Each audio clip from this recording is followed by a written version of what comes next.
They tell you we live in a beautiful, benevolent creation, warm light, a kind God, paradise lost by a small misstep. But what if that whole story is a lie? What if your world is not divine, but a prison, and your creator is not the merciful Father you've been taught to worship? Everything you think you know about your origin, the world you live in, and your place in the cosmic order is turned inside out.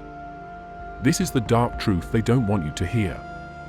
You're not in Eden because God made you perfect. You're there because there was an existence before your existence, a luminous realm where you and all things were once alive, divine in nature. Then you were dragged down. The world you occupy now was fashioned not by the supreme God who dwells in the heights, but by a lesser God, a jealous craftsman named Sakla, or the Maker. The text states, "We resembled the great eternal angels, for we were higher than the God who created us and the powers with him." The apocalypse of Adam, here the creator of your physical body, is inferior. He is the jailer, not the liberator. When you hear material world created by a lesser God, you might think it's metaphor, but in the Gnostic vision, it's literal. That world you live in is a realm of limitation, fear, fragmentation. Adam and Eve were originally in the presence of the eternal God, breathing the divine life. That life was stripped away by the Maker. They were thrust into dust. Their glory was taken. The divine spark within them was bound in flesh and fear. The terrain of human history is not a journey from innocence to sin, it's a plunging into captivity. This narration smashes through the cheerful notion of God made everything good and replaces it with something far more chilling: your world is a cosmic mistake. The Maker boasted, enslaved, hid the truth, and demanded devotion. He said, "I am God," because the real God is beyond his reach. You walk under his reign, shaped by his limitations. You are in the game of fear and obedience. Salvation is not about being forgiven by the Maker. Salvation, in this text, means escaping his realm.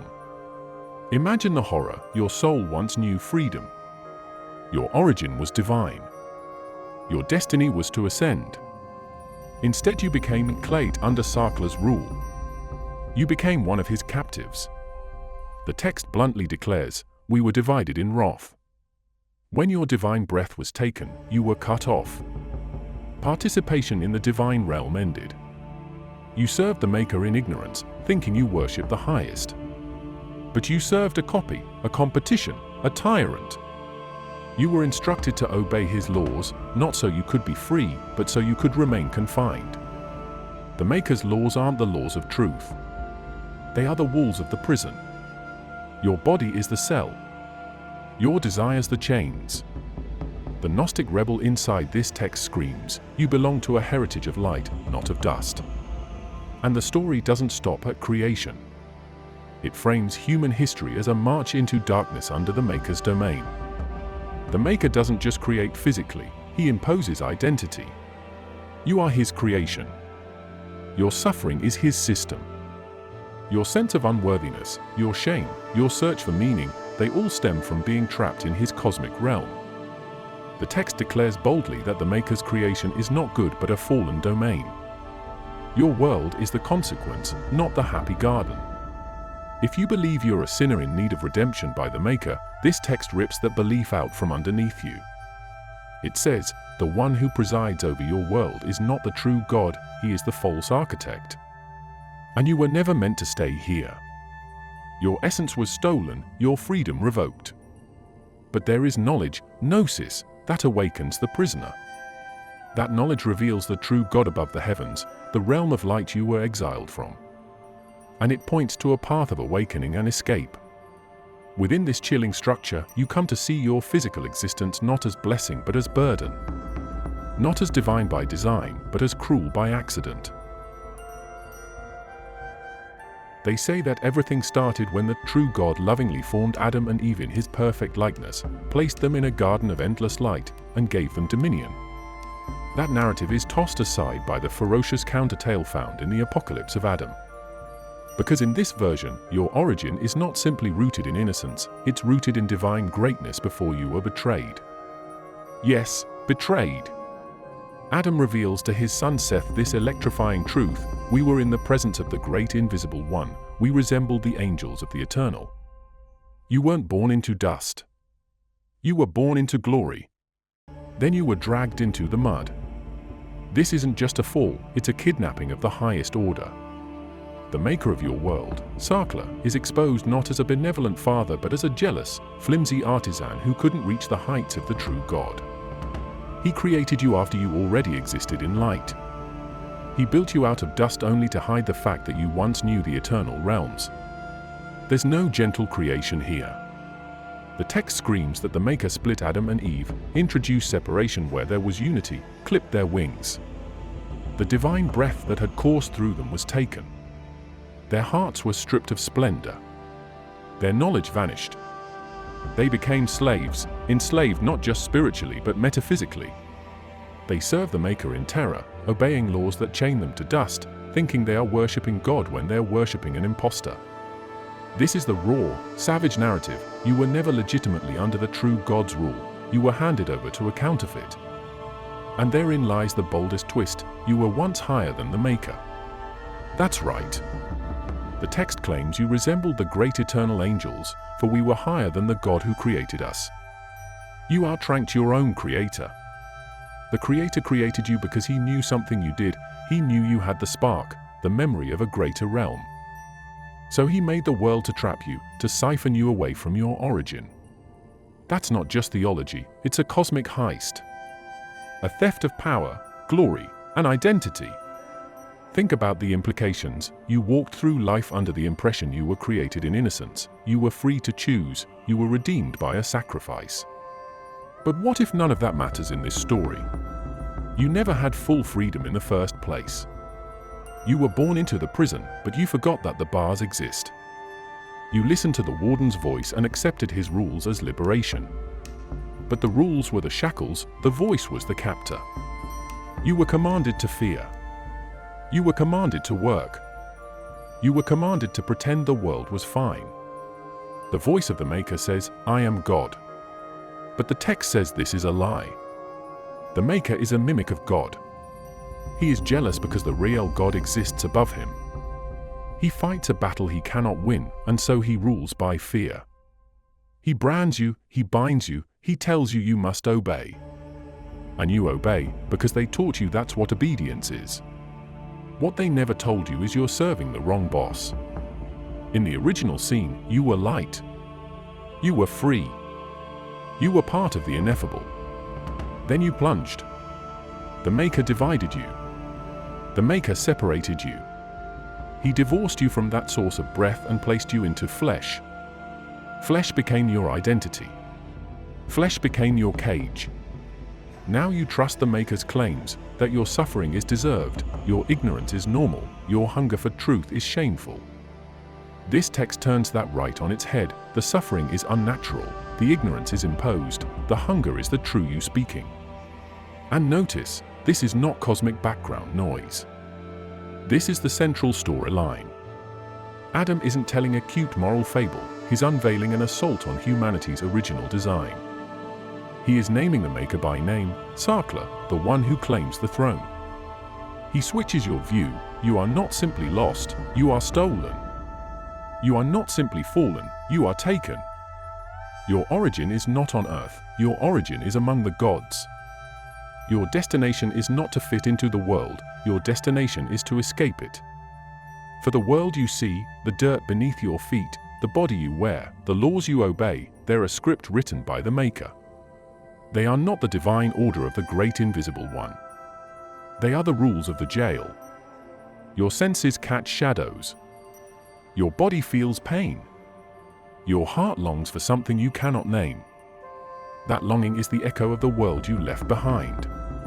The text doesn't just offer a new myth, it pulls the rug out from under the old one. It refuses the standard narrative of the loving Creator and good world. It calls the Creator a competitor, the world a slip-down, humanity a spark in exile. This kind of cosmic betrayal is designed not for comfort but for awakening. You're living in the script of the Maker, the manifesto of dust. But the spark inside you knows better. It remembers where you came from. It catches a glimpse of wings. It hears the whisper of freedom. And the text gives you the words to name that betrayal. The Maker is not your ultimate. The Maker is a divider. The Maker is the false architect. Your allegiance was misdirected. Your worship was misplaced. Your origin story was rewritten without your consent. The hidden tradition of the apocalypse of Adam doesn't just hint at secret knowledge, it delivers a full-blown manifesto of division and elite inheritance. It says, you are not simply part of humanity's general plight, you are either in the race of Seth or you are lost in the dominion of Sarkla. In the text, Adam speaks to his son Seth and reveals that he and Eve once possessed something no one else did, the first knowledge of the eternal God. That knowledge was not universal, it was selective. They went about, in a glory which she saw in the eon from which we had come forth. They were in the realm of light. Then the divine spirit fled them, and they learned about dead things, like men. You are either part of the seed of Seth, a lineage of those who carry this hidden knowledge, or you are simply one of the masses swallowed by the reign of the Creator God of the material world. The text frames the human situation as a split. Not good vs evil in the usual sense, but chosen vs ordinary, enlightened vs ignorant. The seed of Seth stands apart. The powers that be fear it. The world of the craftsman God works to destroy it. The text says that seed of the great generation comes from Seth. It doesn't mince words, that hidden knowledge changed everything. When the spirit of knowledge left Adam and Eve, they became subject to fear, slavery, darkness. They served the Creator who made them, but they lost their original position. We served him in fear and slavery, we became darkened in our hearts. This isn't simply about ignorance, it's about being spoiled of a heritage and reduced to servitude. The text contends that humanity's baseline condition is not neutral, it is compromised. And the divider is knowledge, not mere belief, but a word of knowledge of the eternal God that Eve taught Adam. That word sets apart. It creates a lineage. The text explicitly establishes a binary, those from the seed of the men to whom passed the life of the knowledge which came from me and Eve, for they were strangers to him. The him here is the creator of the material world. That they are the enlightened few. Everyone else? They are in his realm, strangers to the truth. Now look at the framing, a single father in the story, Adam, passes on to his son Seth not only a history, but a mission. The mission is hidden. It is reserved. It is esoteric. The text gives us a map of who belongs and who doesn't. And it destabilizes the idea that everyone equally inherits divine status. Instead, some do because they carry the knowledge, others are simply created and controlled. This is not comfortable theology. It is provocative. It demands intensity. It forces a reconsideration of the idea that salvation, identity, and inheritance are universal. According to this narrative, if you are not aware of your heritage, you might not even know you're in the wrong camp. The majority abide under the Creator God's rule unaware. The minority are the heirs of light. There's also an implicit critique of establishment religion embedded. If the mainstream says all are equal before God, this text says not in this case. The race of Seth concept undermines the standard everybody's welcome narrative. It replaces it with there is a hidden people, a hidden lineage. It hints that many are simply caught in a system without real access to what matters. The value isn't in ritual or belief alone, it's in knowledge and in membership of that seed. And yes, this knowledge is exclusive. The text says the true God revealed to them something, but the Creator they served lacked it. It frames the Creator as ignorant of what those of the seed knew. The knowledge left them, they served him in fear, and thus the condition of many is not tragic through choice, but through confinement. The truth is withheld. The light is gone. But the promise of return lies with the seed. So here's the deal, the inherited knowledge functions as portal. It separates the human crowd from the enlightened few. It creates a hierarchy, not of race in a modern sense, but of spiritual lineage and reception. The Creator God may rule the present, but the true light belongs to those who awaken to their origin in Seth's seed. The text doesn't tiptoe around apocalypse, it drops a bombshell. The domain of the Creator God will be erased, the illusions will be shattered, the ignorant masses exposed, and the true line of the awakened will rise.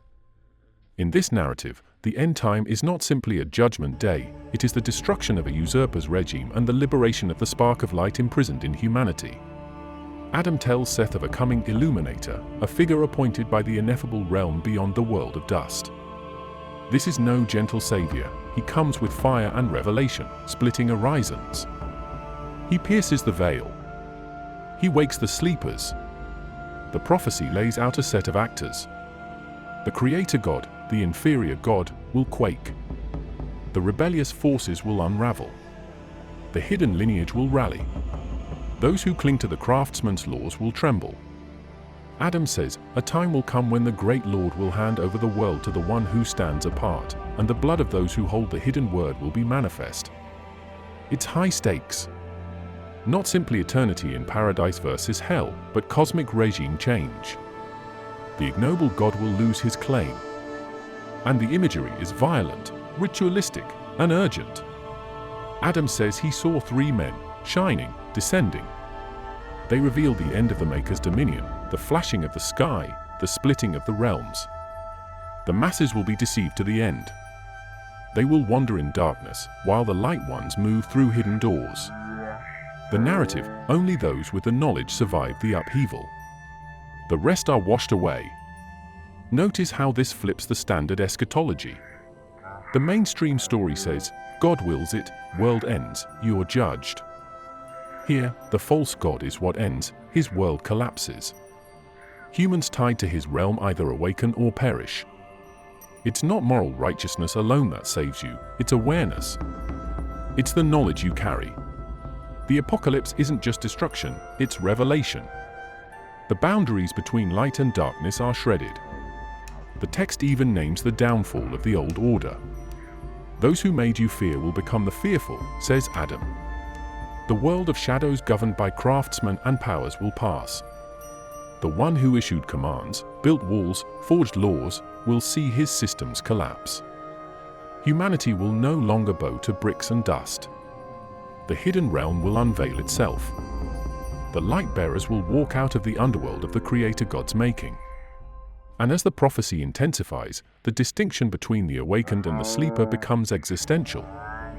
Those who hear these words and receive the breath of the Great One will go out of the habitation of the God who made them, but the habitation of the God who made them will quiver at their coming. That's raw, highly selected, dramatically opposed. The world you know will quake if you awaken. The apocalypse is not optional, it is the fault line. Adam's vision speaks of the restoration of what was lost, the lost realm of light, the removal of ignorance, the unveiling of secrets hidden by the craftsman God. He speaks of the light returning to those who have waited. The era of the craftsman is over, the era of the awakened begins. The prophet of the text delivers not a message of mercy for all, but a revelation for the few who can stand when everything falls. The stakes, your identity, your origin, your destiny. The apocalypse will force you to choose whether you are of the hidden seed or part of the multitude still enslaved by the power structures built by the Maker God. The coming event is not for convenience. It's for rupture. It overturns the cosmos we thought we understood. The text also actively challenges the rituals, the laws, the claims of the entire system built by the lesser God. It says, you were given garments of dust, your breath was withheld, your sight was dimmed, the light withdrew. But when the illuminator comes, you will reclaim your sight, your staff, your journey home. While the masses fight over crumbs of power in the dusty realm, the awakened ascend on wings of truth. The fact that this scripture surfaced only in 1945 among the Nag Hammadi library's trove, buried for centuries and dismissed by official lines, is a red flag. It signals that an entire alternate lineage of spiritual teaching was cut out of the dominant narrative. The book says, the prevailing authorities did not simply misinterpret, you were kept in the dark intentionally. In the world of this text, the official Creator God and his legal ritual regime are exposed as a controlled system. The church preaches universal themes of redemption, but here the redemption is not open to all equally, there is a hidden people. The book argues that the religious institution you're used to is built on a manufactured ignorance, built by the craftsman God and enforced by the ritual law complex. If you follow the mainstream without question, you're part of the mechanism. The text doesn't soften it. We served him in fear and slavery. We became darkened in our hearts. That's the indictment. You're in systems that breed fear and obedience, not knowledge and power. Here's the punch. The institutional faith claims to mediate all that is sacred, and yet this Gnostic account claims there was a fuller truth withheld, behind the veil of sacrament and dogma. If you look closely, the leadership structure of religion, priests, rituals, canonical texts, takes over the role of the Maker God's rule in the world of dust. This text makes you question who gave them that power. On whose behalf are they standing?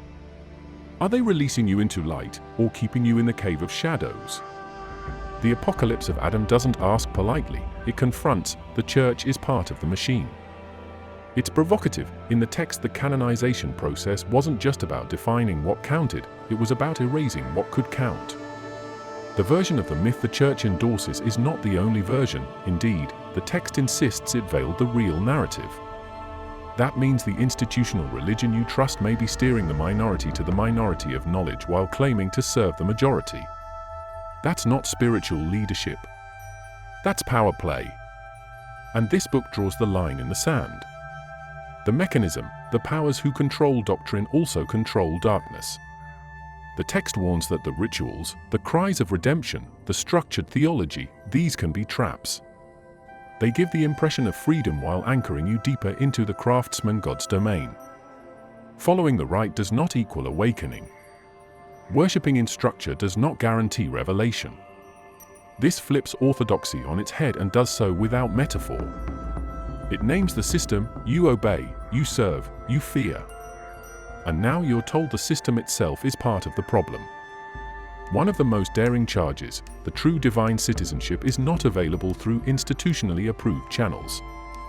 According to this text, you don't get in by baptism plus obedience plus creed, you enter through knowledge, lineage, revelation.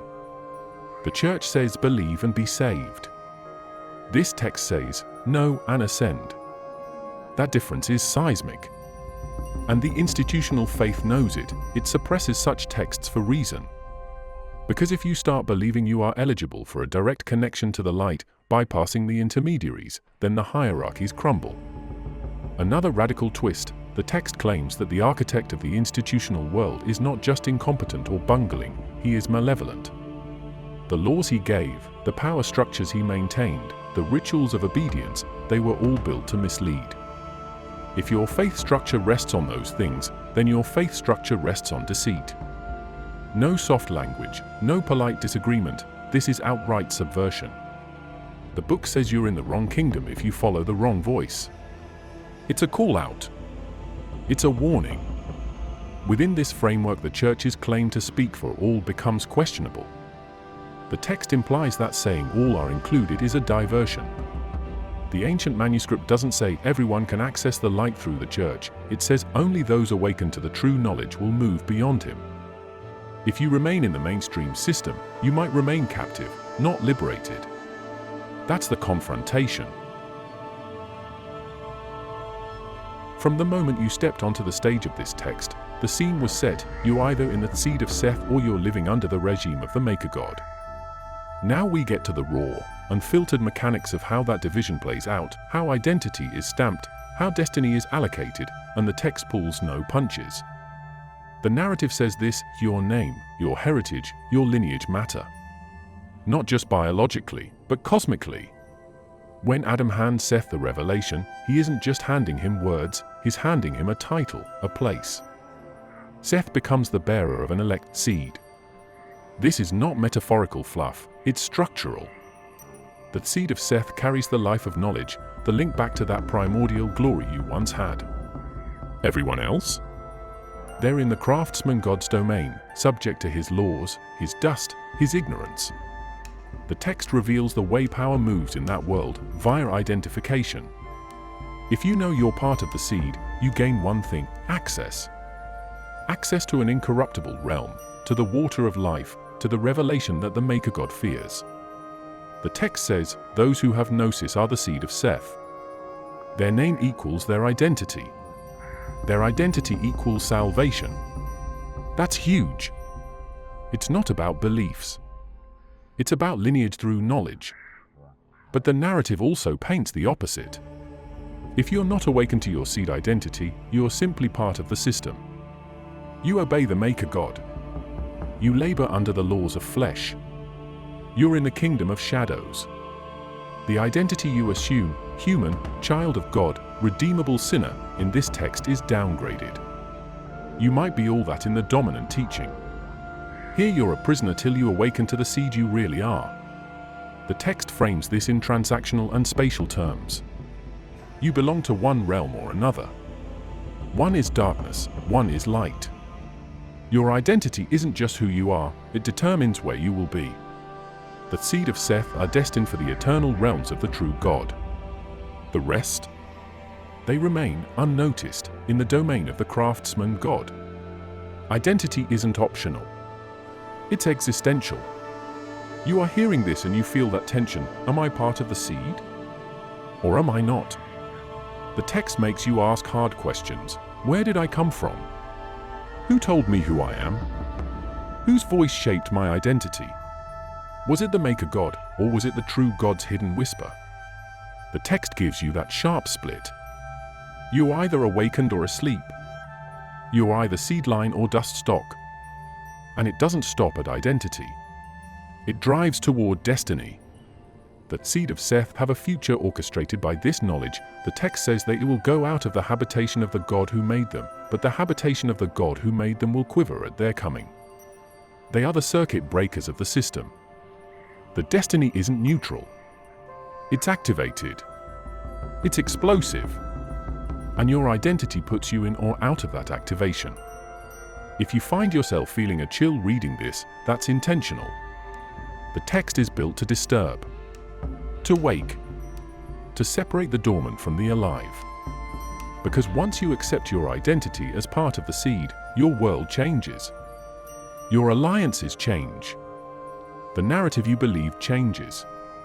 You're not just living, you're becoming part of a hidden axis of power. You're not just a believer, you're a knower. And that knowledge rewires destiny.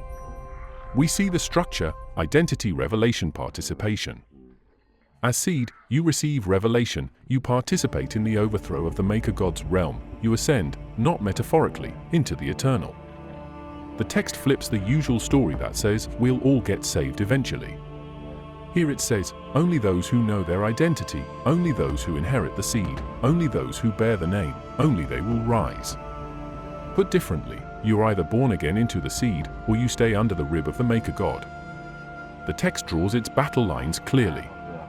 No soft edges. No ambiguous middle ground. Knowledge is the badge. Identity is the banner. Destiny is the end point. And for you watching this, yes, the tension lies in your recognition. Do you grasp the heritage you inherited? Do you see the power structures that claim you? Do you sense your identity as deeper than what you were told? The text forces that reckoning. It doesn't speak of generalized light or salvation in vague terms. It speaks of you, your identity, your place in the hidden seed, your destiny beyond builder gods and dust. Now I want you to feel that moment of seeing the script flipped. The hidden script was always, the Maker God makes you, tells you you're his image, gives you rules, keeps you bound. The revelation inside this text, you were never merely his image. You were once part of something else. Your identity was stolen. Your destiny misassigned. The seed remains. And your role in the story depends on you hearing that call. Thank you. Thank you for watching this video all the way through. Because engaging with ideas like this means you're not just scrolling, you're listening, discerning, awakening. I appreciate you.